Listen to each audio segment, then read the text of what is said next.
All right, today we're going to pull back the curtain on a massive, and I mean massive, part of the financial world that's almost completely hidden from view.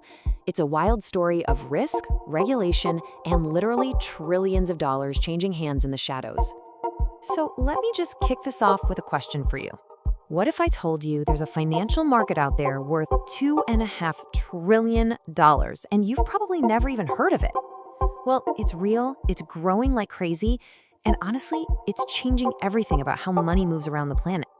To really get our heads around this, we need a good analogy. So I want you to think of the entire world of lending like a family, a very, very rich family.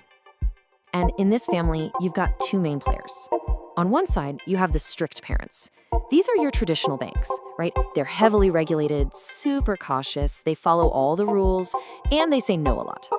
But then you have the sketchy uncle, and this is private credit. He's the guy who shows up and slips you the cash for that big deal when the parents won't. No questions asked. Well, almost no questions asked. He always gets his cut. So who is this sketchy uncle in real life?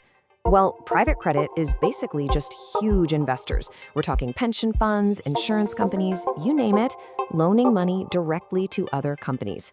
But here's the absolute key. It all operates outside the super regulated system that the public banks have to live in. It's kind of like finance in the wild. Which, of course, brings us to the big question. How did this uncle suddenly get trillions of dollars to play with? This wasn't some accident. It was actually born out of a massive global crisis. Okay, so here's how it all went down. It really kicks off with the 2007 financial crisis. After that whole mess, governments around the world created a wave of new, much stricter banking rules. This forced the strict parents, the banks, to get even stricter.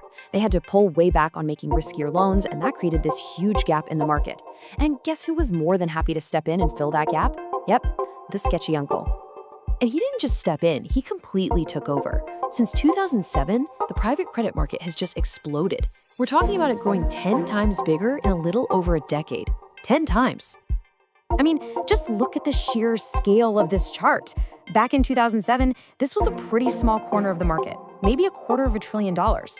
Fast forward to today, it's $2.5 trillion.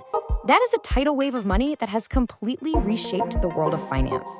So why? Why are all these incredibly smart investors pouring trillions of dollars into this space?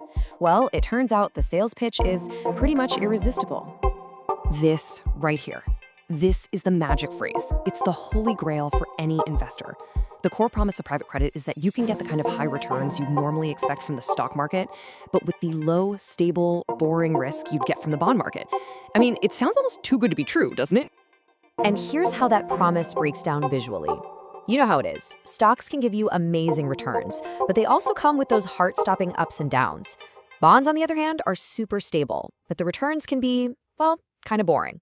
Private credit pitches itself as being right in that perfect sweet spot, offering the best of both worlds, and that is a very powerful allure.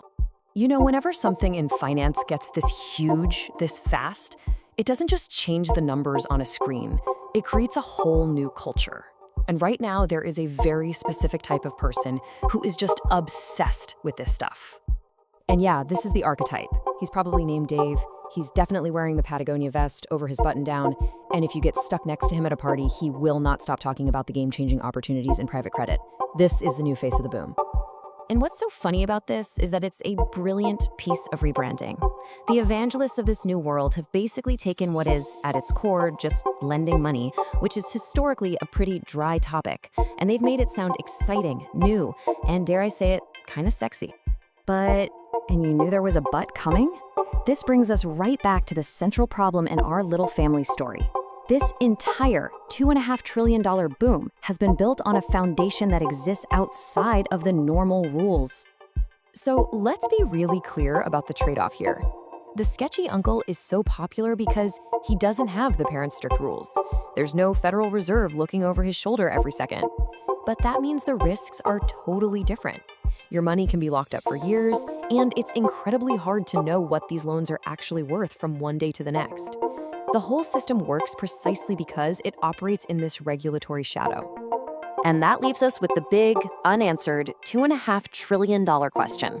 This whole world was born and raised in the shadows, thriving where the rules don't reach. But what happens when things go south? When the economy finally turns, and for the first time in its modern life, someone turns on the lights.